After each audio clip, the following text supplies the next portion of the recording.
नमस्ते ईसा मसीह के अनुयायियों और सत्य के खोजियों। अब हम हीलामन अध्याय 12 में हैं। मुझे आशा है कि आप इन वचनों का उतना ही आनंद लेंगे जितना मैंने लिया है।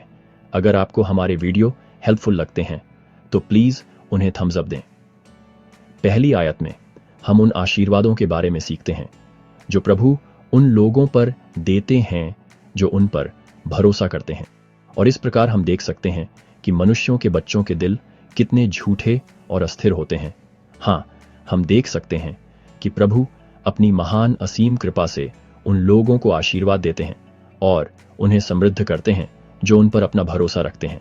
लेकिन समृद्धि हमेशा अच्छी बात नहीं होती। दूसरी आयत हमें चेतावनी देती है। हाँ, और हम उसी समय देख सकते हैं जब वह अपने लोगों को समृद्ध करता है तब वे अपने दिलों को कठोर कर लेते हैं और अपने परमेश्वर यहोवा को भूल जाते हैं और पवित्र जन को अपने पैरों तले रौंद देते हैं। उनके आराम और उनकी अत्यधिक समृद्धि के कारण जब हम भटक जाते हैं तो प्रभु को हमें सही करना चाहिए, जैसा कि तीसरी आयत में कहा गया है। और इस प्रकार हम देखते हैं कि जब तक प्रभु अपने लोगों को बहुत कष्टों से नहीं दंडित करता, वे उसे याद नहीं करेंगे।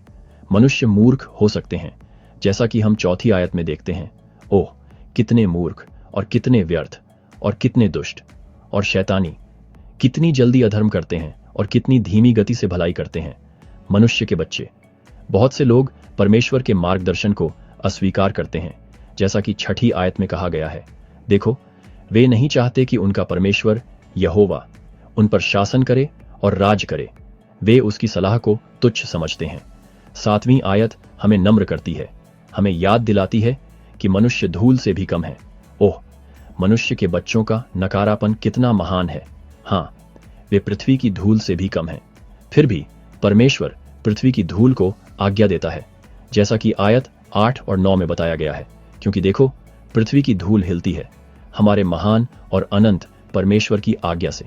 हाँ, देखो, उसकी आवाज पर पहाड़ और पर्वत कांपते और थरथराते हैं। परमेश्वर की शक्ति अपार है, जैसा कि आयत 11 से 13 हमें बताती हैं। हाँ, उसकी आवाज की शक्ति से सारी पृथ्वी कांपती है। अगर वह पृथ्वी से कहे हिल जा तो वह हिल जाती है। वह पानी को भी आज्ञा देता है, जैसा कि 16वीं आयत में है। और देखो, यदि वह विशाल समुद्र के पानी से कहे कि सूख जा तो ऐसा ही होता है। अधर्म से श्राप आते हैं, जैसा कि 20 से 21वीं आयत में देखा गया है। यदि प्रभु किसी मनुष्य से कहे कि तेरे अधर्म के कारण तू सदा के लिए शापित होगा तो ऐसा ही होगा। लेकिन पश्चाताप हमारा उद्धार है, जैसा कि बाइडी सीन जीरो मदास यवीन्स टी ईडोंट फरीबाती है। और हाय उस पर जिससे वह यह कहेगा। इसलिए इस कारण से कि मनुष्य बच सकें, पश्चाताप की घोषणा की गई है। पश्चाताप करने वालों को आशीर्वाद मिलता है, जैसा कि 23वीं आयत में वादा किया गया है। इसलिए धन्य हैं वे जो पश्चाताप करेंगे और अपने परमेश्वर यहोवा की वाणी को सुनेंगे, क्योंकि ये वही हैं जो बचेंगे।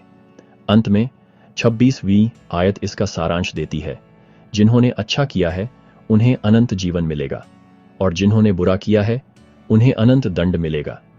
और ऐसा ही है। आमीन। हीलामन अध्याय 12 में हमारे साथ जुड़ने के लिए धन्यवाद।